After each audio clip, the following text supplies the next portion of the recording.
바울은 지금 로마 감옥에 있습니다. 그 로마 감옥에 있는 사도 바울은 하나님 사랑하는 에베소 성도들을 향해 편지하면서 간구가 아닌 찬송을 하고 있는 모습을 보게 되는데요.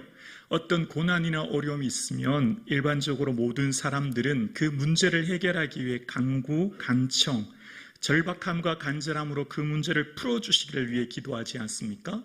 그런데 사도 바울은 이 로마 감옥에 있으면서 제일 먼저 쓰는 이 옥중서신 중에 에베소서에 찬송하리로다 라고 하면서 하나님을 찬송하고 높이는 내용으로부터 편지가 시작되고 있음을 봅니다. 그 이유가 뭘까요?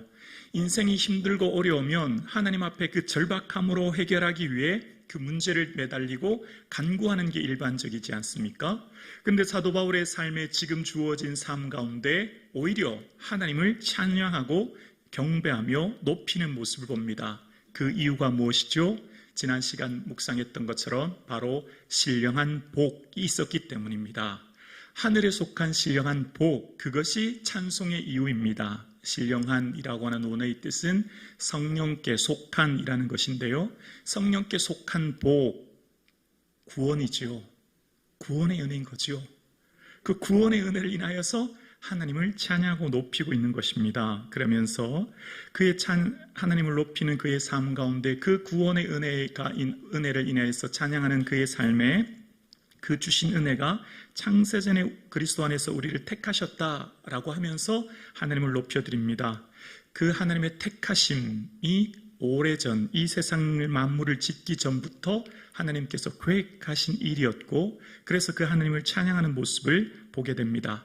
학교에서 학생을 뽑는 걸 입학이라고 하지요. 기업에서 회사원을, 신입사원을 뽑는 걸 취업이라고 하지요. 사랑하는 여인의 선택을 받으면 결혼하게 되지요. 하나님의 선택을 받으면 구원함을 얻는 것입니다. 영원한 하나님 나라가 준비되어 있는 것이지요. 그 하나님 나라의 영원한 영광을 노래하면서 찬양하는 그의 모습을 보게 됩니다. 그러면서 그 은혜가 얼마나 크냐면 그 기쁘신 뜻대로 우리를 예정하셔서 그리스도 안에서 자기의 아들들이 되게 하셨다라고 하면서 그 아들됨, 원어의 뜻을 보면 양자를 삼다, 아들의 자리로 세우다 이런 것입니다. 그러니까 그때 당시에 로마 황제 티베루스 같은 경우도 초대 아우구스투스 황제의 의붓 아들이 되었는데 공식 절차에 의해서 2대 황제가 되었지 않습니까? 원래 혈육인 글라우디오스 아버지가 있었지만 그는 이게 입양이 되어서 황제가 된 겁니다. 그러니까 이때 당시 히오데시아라고 하는 단어를 들으면 초대교회 성도들이 벌써 딱 알아채는 겁니다. 그때 당시 언어거든요. 그러니까 우리는 하나님의 왕 같은 제사장 아들이 되었다. 그 영광스러움이 있다. 이제 그 얘기를 사도 바울이 하는 것입니다.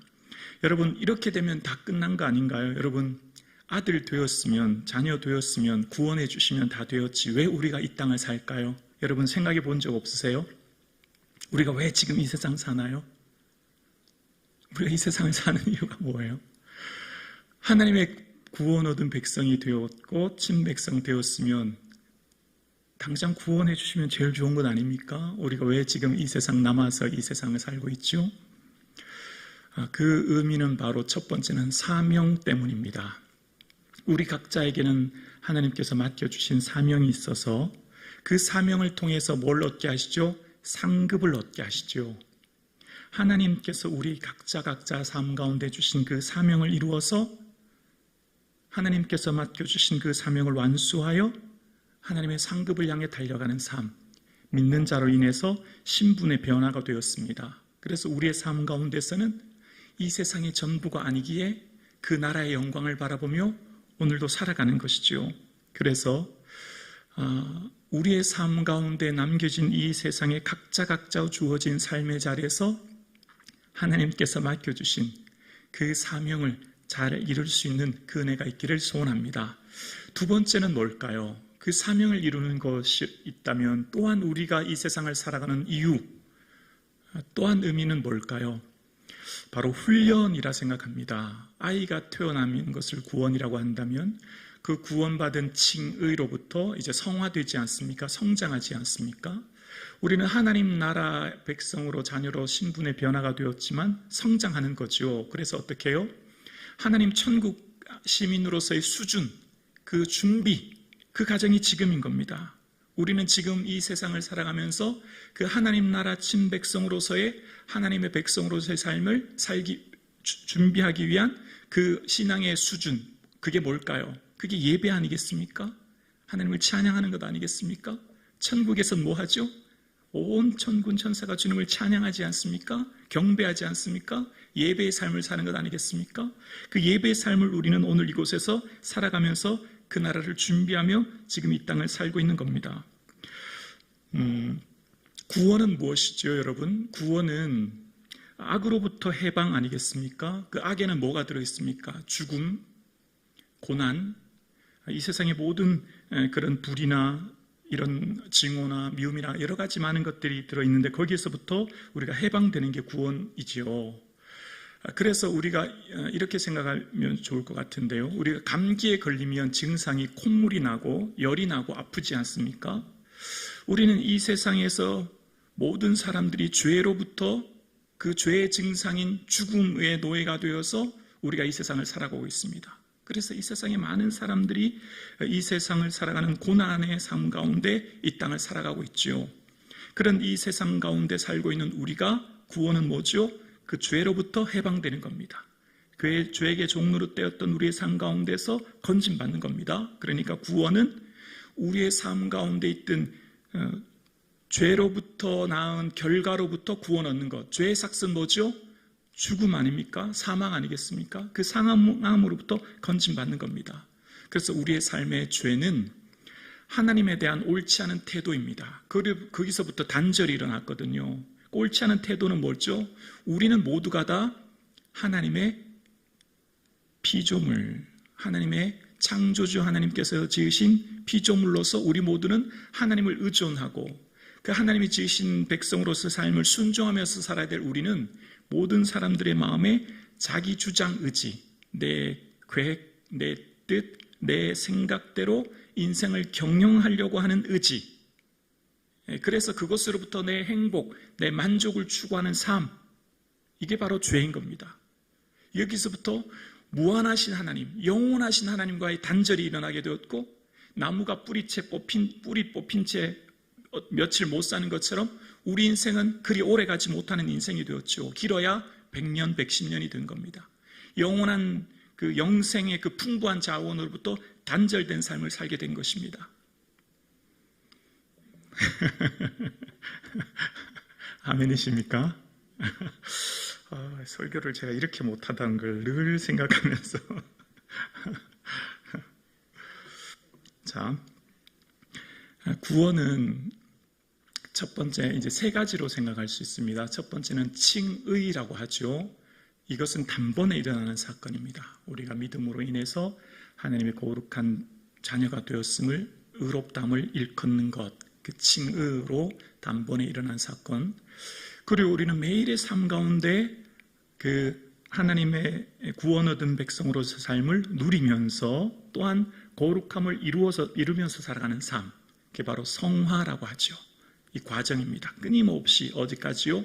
하나님 앞에 갈 때까지 우리는 지금 이 세상을 살고 있는 것이죠. 그리고 마지막 영화라고 하죠. 하나님 앞에 섰을 때 이제 영원한 영광 가운데 완성된 그 하나님 나라의 영광을 누리게 되는 겁니다. 그래서 우리는 날마다 구원을 이루며 살아가는 것이지요. 이루다라는 것은 캐내다는 것인데요. 캐내다는 의미는 광산에서 금을 캐다, 그런 의미가 담겨져 있습니다. 구원의 기쁨을 날마다 캐내면서 즐거워하면서 감격 가운데 살아가는 삶. 그러니까 구원이 우리에게 얼마나 소중하고 감사하다는 것을 그 광부가 금강맥에서 금을 캐듯이 우리 일상에서 주어진 삶 가운데 늘 그 기쁨을 발견하면서 살아가는 삶, 지금 우리가 그 삶을 사는 거예요. 그 삶이 어떤 삶일까요? 그것을 누리는 사람이 하나님 앞에 예배의 삶을 사는 것이지요. 하나님을 경배하는 삶을 사는 것이지요. 그래서 사도 바울의 삶 가운데 찬송하리로다. 왜 찬송하게 되죠? 찬송하는 중요한 이유는 우리가 하늘에 속한 신령한 복 가운데 있기 때문입니다. 그 복 가운데 있는 우리에게 하나님의 자녀됨의 그 은혜가 있기 때문이에요. 그래서 하나님을 지금 찬양하고 있어요. 그래서 사도 바울은 지금 이 벅찬 감격, 그 은혜 가운데 지금 하나님을 높여드리고 있는 모습을 보게 됩니다. 자, 그러면서 오늘 본문입니다. 7절 한번 보실게요. 7절입니다. 함께요. 시작. 우리는 그리스도 안에서 그 은혜의 풍성함을 따라, 여기까지입니다. 우리는 누구 안에서요? 사도 바울이 지금 어디 있다고요? 감옥 안에서. 내가 로마 감옥 안에서. 이렇게 말하지 않아요. 어디 안에서요? 내가 그리스도 안에서. 이게 사도 바울의 고백이에요. 지금 보여지는 현상은 어디예요? 창살이 있고 새스랑이 있고 굶주림이 있는, 고통이 있는 현장. 그러나 사도 바울의 믿음의 고백은 뭐예요? 그리스도 안에서. 가장 많이 나와요. 에베소서의 그리스도 안에서가 가장 많이 반복되고 나옵니다. 오늘 1장만 해도 한 10번 이상 나올 거예요. 계속 반복해요. 내가 어디 있다고요? 그리스도 안에서. 이게 찬송할 수 있는 힘이에요.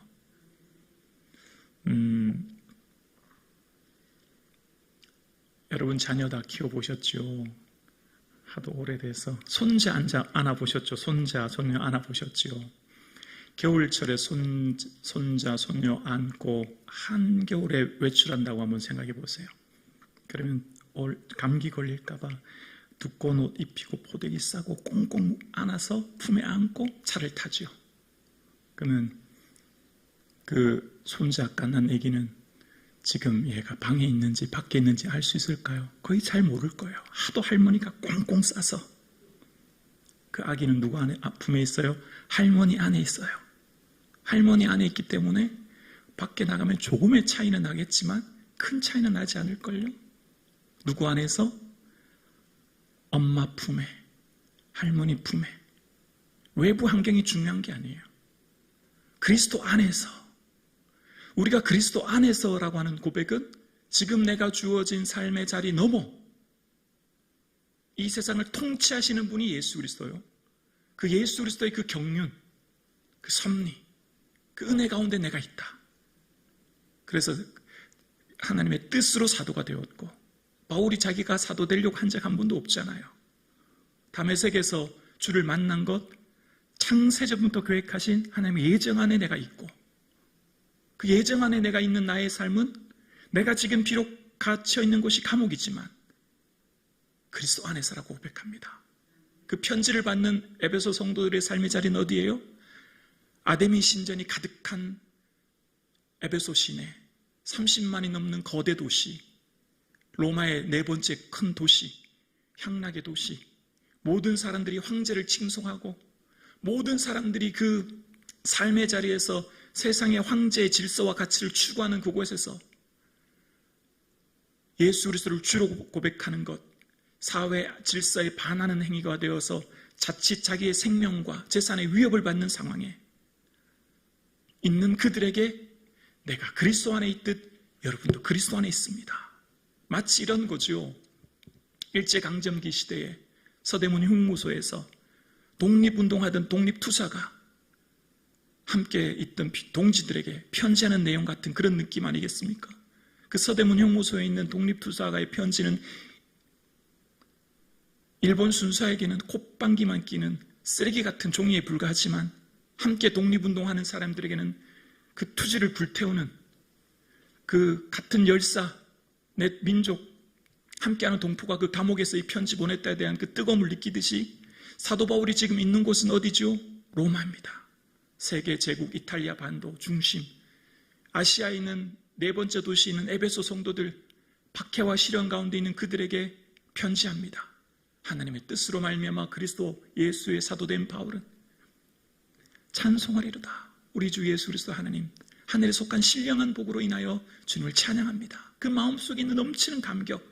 여러분, 지금 보이는 현상이 전부가 아닙니다.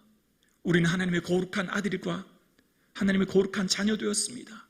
이 권세와 능력을 붙들고 나가십시오 라고 하는 지금 편지를 쓰고 있는 겁니다. 여러분, 오늘 수요 예배 드리시는 성도님 어떠세요? 우리가 살아가는 삶의 자리가 어떻습니까? 거대한 세상의 이 논리와 이 세상의 가치 안에서 우리는 어쩌면 너무 초라하게 보이지 않습니까?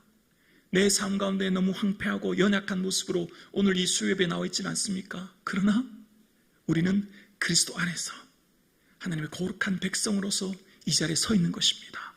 하나님의 아들됨 권세. 그래서 오늘 예배하는 우리의 삶 가운데는 이 기쁨을 회복할 수 있기를 주의 이름으로 축원합니다. 무엇이 우리의 복입니까? 무엇이 우리의 복입니까? 우리의 복이 무엇입니까? 사도 바울이 지금 무엇 때문에 기뻐합니까?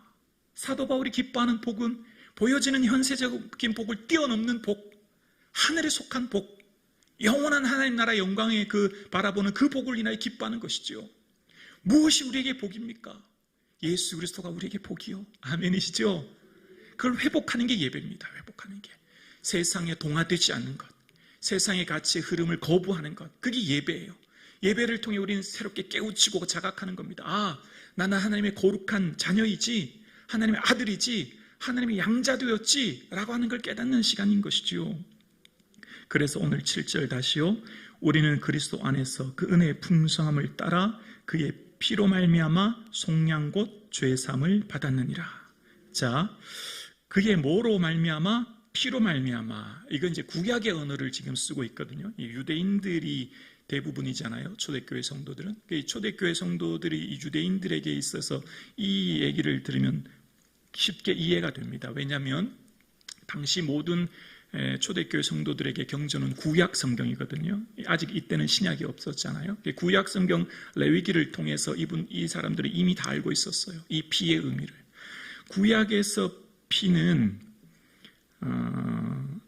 이 피를 통해서 예배를 드리면 하나님이 그 예배자 예배를 받으셨다라고 하는 겁니다. 그래서 그 피는 예배 드리는 자의 존재 전체를 말하는 거예요.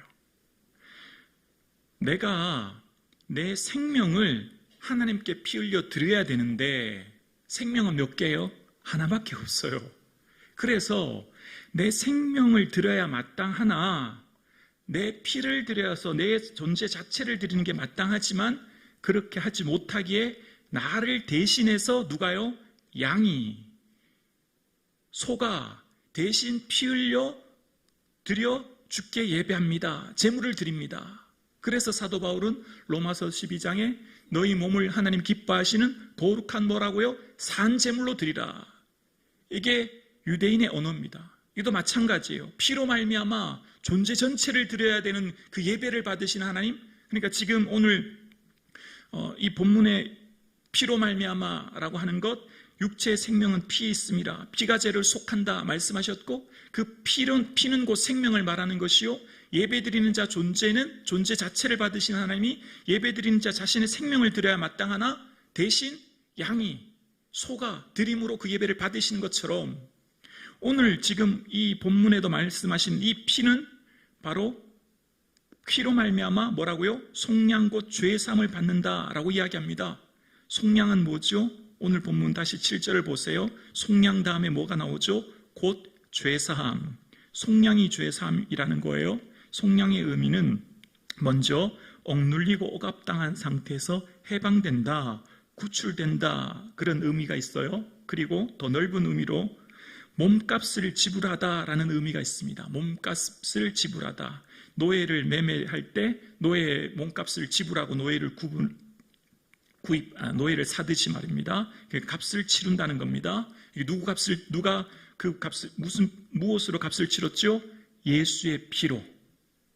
예수의 피로 우리가 속량함을 얻었다라고 지금 오늘 본문에 얘기하는 거예요. 그러니까 이것은 엄청난 은혜입니다. 죄를 속할 수 있는 건 이 땅에 아무것도 없어요. 인간의 죄를 속할 수 있는 것 없습니다. 짐승의 피는 유한적이에요. 반복적이에요. 양과 염소는 계속해서 반복해서 드려야 됩니다. 범죄할 때마다 반복해서 유한적인 제사를 드리지만 예수 그리스도의 피로 말미암아 영원한 속죄가 되었습니다. 이것은 말로 형용할 수 없는 은혜 중의 은혜인 겁니다. 그래서 여러분 많은 설교를 들으시죠. 여러분 수많은 설교를 들으시죠. 그런데 설교 중에 설교의 핵심이 바로 이거예요. 속량 곧 죄사함. 이게 설교의 본질입니다. 이게 가장 귀한 설교예요. 이게 가장 가치 있고 무게 있는 설교인 거지요. 바로 우리는 그리스도의 피로 속량 곧 죄사함 받은 겁니다. 이걸 좀 쉽게 이해하려면 이렇게 표현하는 게 좀 맞을 것 같아요. 미군이 전 세계에 이렇게 미군 부대가 배치되어 있잖아요. 미군이 예를 들어서 미군 병사가 그 지역에서 무슨 사고를 쳤다고 생각해 볼까요? 아프가니스탄? 아프가니스탄은 지금 철수했죠. 그 무슨 일본이라고 할까요? 그런 나라에서 미군 병사가 한 명 이탈을 해서 무슨 성추행을 하고 사람을 죽였다. 그런데 그 국내법이 아니라 미군법에 의해서 한 6개월밖에 형을 받게 살지 않고 나왔다. 그럼 그 지역에 있는 사람들이 분노하고 데모가 일어나지 않겠습니까? 어떻게 사람을 추행하고 죽였는데 그렇게 형을 짧게 사냐? 그 지역에서 막 민심이 들끓을 거 아니겠습니까? 그런데 만약에 그곳에 그러면 좋다. 트럼프 대통령이 직접 감옥에 가겠다. 트럼프 대통령 자신이 직접 그럼 20년형을 살겠다. 이러면 아마 잠잠해질걸요? 트럼프가 대신해서 예를 들면 사형을 받겠다. 이해가 되시나요? 비유가 이해가 되시냐고요? 예수 그리스도의 피값이 내 생명과는 비교할 수 없는 값이죠. 내가 누군데요? 이해가 되시나요? 그러니까 사도 바울은 지금 이 은혜가 이 은총이 너무나 크기 때문에 그 예수 그리스도의 피값으로 내가 구속함 죄 사함 받았다고 하는 이 영광이 얼마나 크다는 걸 알기 때문에 지금 주를 찬송하고 있는 겁니다. 왜냐하면 저 영원한 하나님 나라의 그 거룩한 백성이 되기 위한 은혜는 바로 이 죄 사함의 은혜가 있어야만 가능하거든요. 죄 있는 자는 하나님 나라에 가까이 갈 수 없지요. 폭약을 안고 태양 가까이 가면 터지듯이 죄 있는 자는 하나님 가까이 갈 수 없지요. 거룩하고 의인이 되어야 됩니다.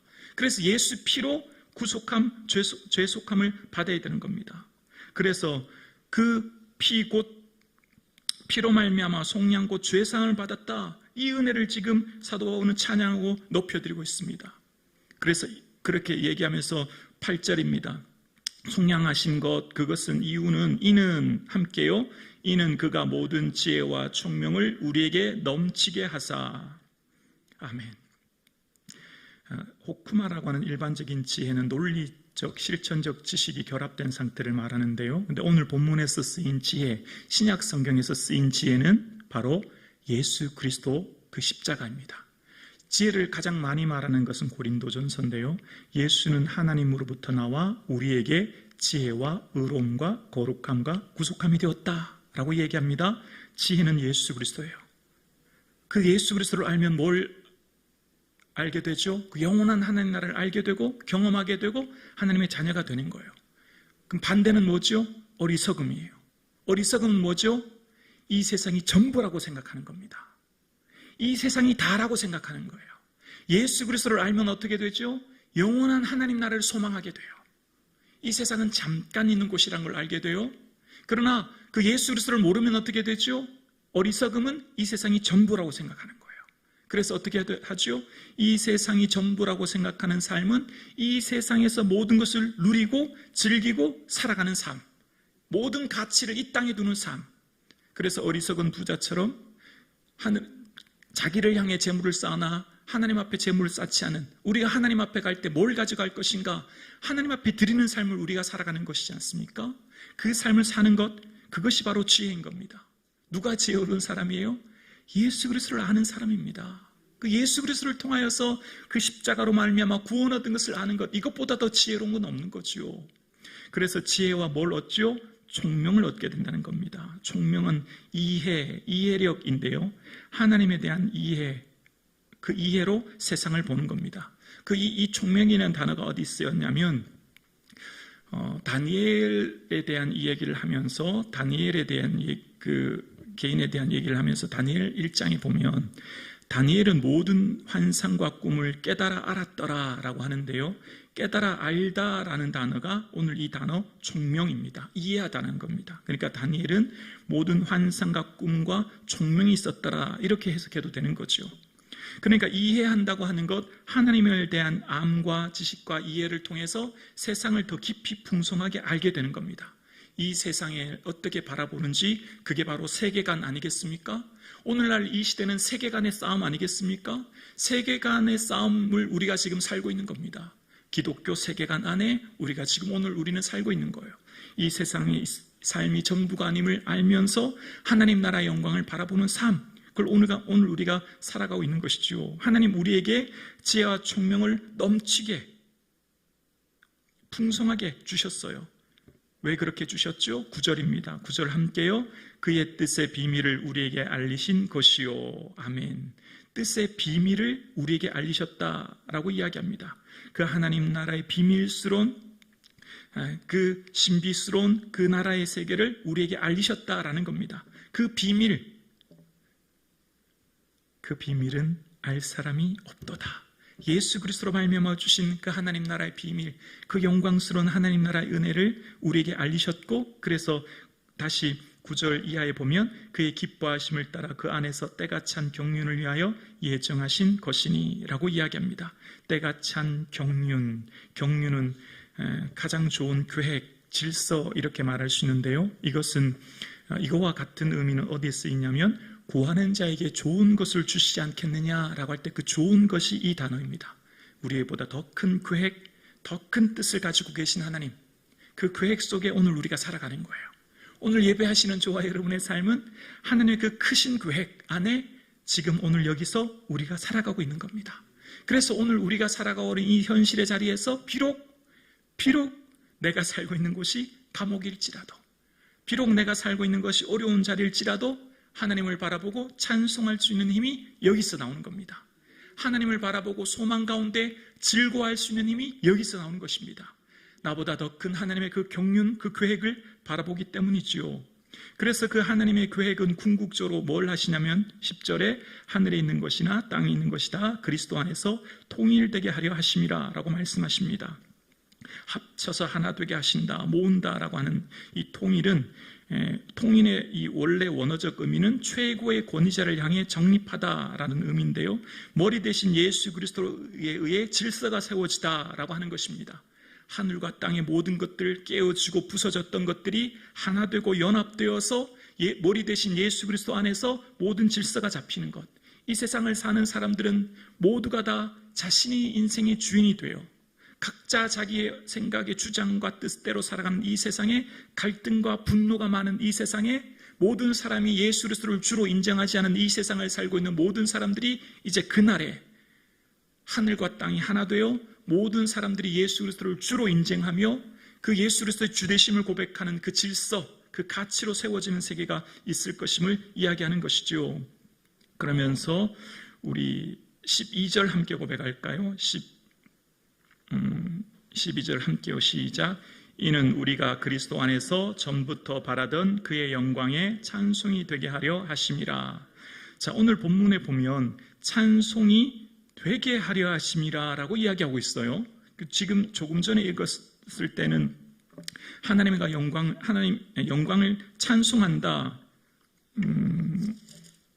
3절에 보면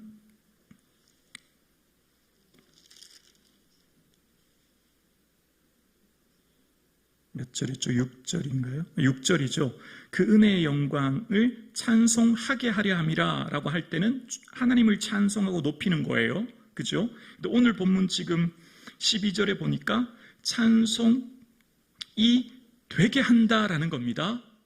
자, 오늘 본문의 이 찬송은 조금 전에 앞전에 쓰였던 찬송은 찬양하다, 격찬하다, 높이다라는 거예요. 그러니까 거기 쓰였던 원어의 뜻은 하나님을 찬양하고 높이는 거예요. 그런데 오늘 여기 쓰였던 원어는 찬양, 인정, 승인 이런 의미가 있는 겁니다. 인정이라는 의미가 있고 승인이라는 의미가 있는 거예요. 그래서 오늘 본문을 다시 제가 의역을 이렇게 해볼게요.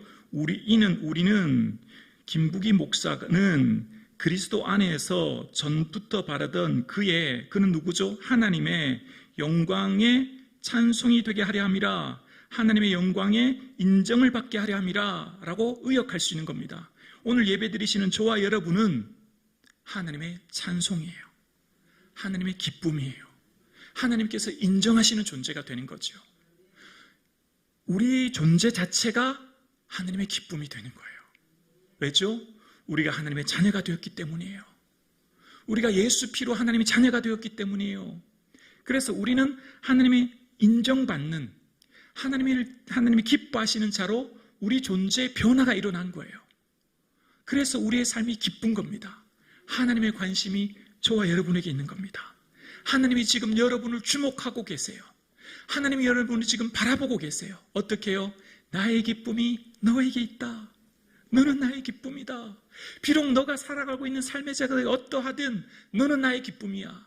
에베소 교회야, 너희들이 지금 시련 가운데 있느니? 박해 가운데 있니? 사도 바울, 내가 지금 감옥 가운데 있니? 너는 나의 찬송이야. 너는 나의 기쁨이야. 내가 너를 인정한다 고백하시는 거죠.